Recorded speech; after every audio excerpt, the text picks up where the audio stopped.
সাধারণ মানুষ ট্রাইব্যুনালে ছুটবে কেন? সে ট্রাইব্যুনালে ছুটবে কেন? সে উকিল ধরতে যাবে তার নাম তোলার জন্য। সে তো এখানে জন্মেছে, তার বাপ ঠাকুরটা এখানে জন্মেছে, তার কাছে আধার কার্ড আছে, প্যান কার্ড আছে, তুমি ভোট দেওয়ার অধিকার তাকে দিয়েছো, এনুমারেশন ফর্ম দিয়েছো।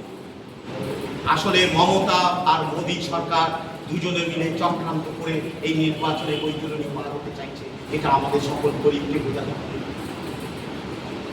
আর গরিব যদি না বোঝে তাহলে আবার আমাদের সর্বনাশ হবে।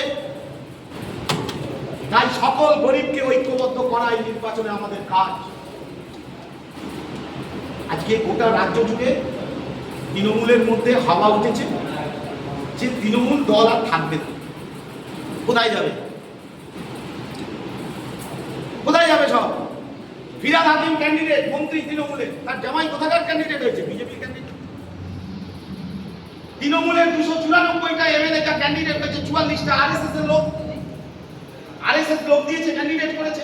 কারণ ভোটে যদি জিতে দেখা যায় যে ত্রিশঙ্কু হচ্ছে, তখন ওই আরএসএস গুলোকে তৃণমূল থেকে নিয়ে নেবে। তাহলে মানুষের কাছে এটা বলতে হবে। আমরা যেটা বলছি, ওরা 2019 সালে স্লোগান দিয়েছিল গ্রামে বসে যে আগে রাম পরে বাম। কারণ 11 সাল থেকে তৃণমূল আমাদের জর্জরিত করেছে। বলছিল তুই কমিউনিস্টরা কোনোদিন আক্রমণকে ভয় পায়। আমার জীবনে তৃণমূল কংগ্রেস 4 বার আমার উপর শারীরিক নির্যাতন করেছে। ও বলছিল সঠিকভাবেই করছে। আমরা এটাও মনে করি যে গরিব মানুষ ভুল করে, গরিব মানুষ এই ভুল থেকে শিক্ষা নিয়ে নতুন পথ ধরে। ও নতুন পথ ধরেছে।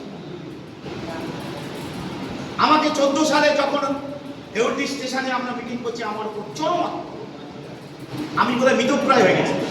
একটা সময় আমার সেন্স ছিল। আমি যখন থানায় এনে আমাকে পুড়ে দিল জেলের মধ্যে, আমার এই বাঁ চোখটা এখানে ঝুলছে। ট্রিটমেন্ট পর্যন্ত করাই পুলিশের ক্ষমতা ছিল। এটা 2014। 2015 সালে আবার দেওটিতে আমাকে আটক করা হলো। কি বললো? যে তোমাকে তৃণমূল করতে হবে, চলো তোমাকে মমতা ব্যানার্জির হাত থেকে ফ্ল্যাগ দেওয়া হবে। 250-300 মানুষ। আমি যখন বাড়ি যাচ্ছি কাজ সেরে, আমাকে ঘেরে ফেললো দেওটি। আমি ওই 250 লোকের কোদালের দাঁতকে আমি ভয় করি। কারণ আমার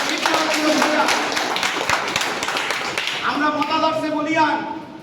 আমি যখন নরসিংহ দত্ত কলেজে 9-এর দশকে ছাত্র আন্দোলন করা শুরু করেছি,